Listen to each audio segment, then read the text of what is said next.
Il est la parole. La parole était au commencement. Et cette désignation signifie simplement que Dieu s'est fait connaître à nous sous la forme d'une personne, et non pas dans un livre. Dieu n'a pas écrit avant tout un livre, bien que nous ayons la Bible. Dieu a écrit une personne. Dans l'une de ces petites brochures, le docteur Simpson donne cette illustration, ou bien illustre la chose de cette manière. Il dit avoir vu, à une certaine occasion, la Constitution des États-Unis écrite. Elle était écrite sur un parchemin. Il en était tout proche et pouvait lire tous les détails de la Constitution des États-Unis. Et lorsqu'il s'éloigna de quelques mètres de ce parchemin, tout ce qu'il put y distinguer, c'était la tête de George Washington, là sur ce même parchemin. Il s'en rapprocha alors à nouveau et constata que le texte de la Constitution était écrit par des lumières et des ombres qui prenaient la forme de la tête de George Washington. C'est cela. Dieu a écrit la révélation qu'il nous a donnée de lui-même, mais cette révélation est dans la personne de son Fils, dans la souveraineté du Seigneur Jésus. Et nous ne pouvons avoir la constitution des cieux que dans la personne et la constitution des églises et la personne qui s'est manifestée sous la forme du Fils de Dieu.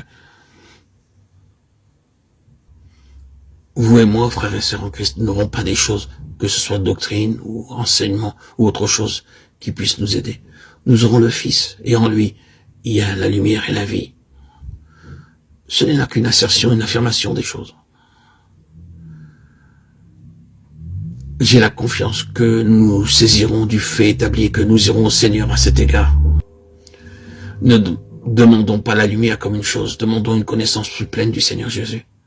C'est le chemin, car c'est la seule manière vivante de le connaître. Et sauvons-nous que Dieu garde toujours lié à des situations pratiques la connaissance de lui-même qu'il nous a donnée en Christ.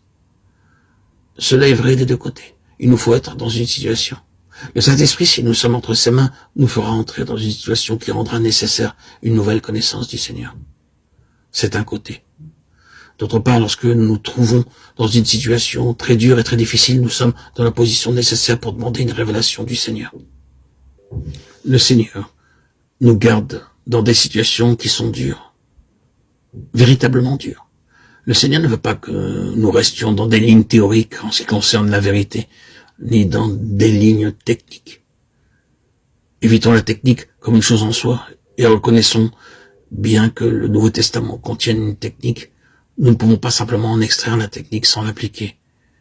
Il nous faut entrer dans des situations pareilles à celles du Nouveau Testament pour avoir une révélation du Christ qui réponde à cette situation.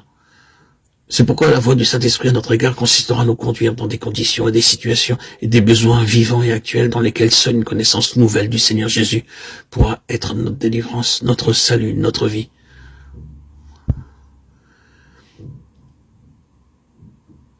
Non pas la révélation d'une vérité, mais une révélation de la personne.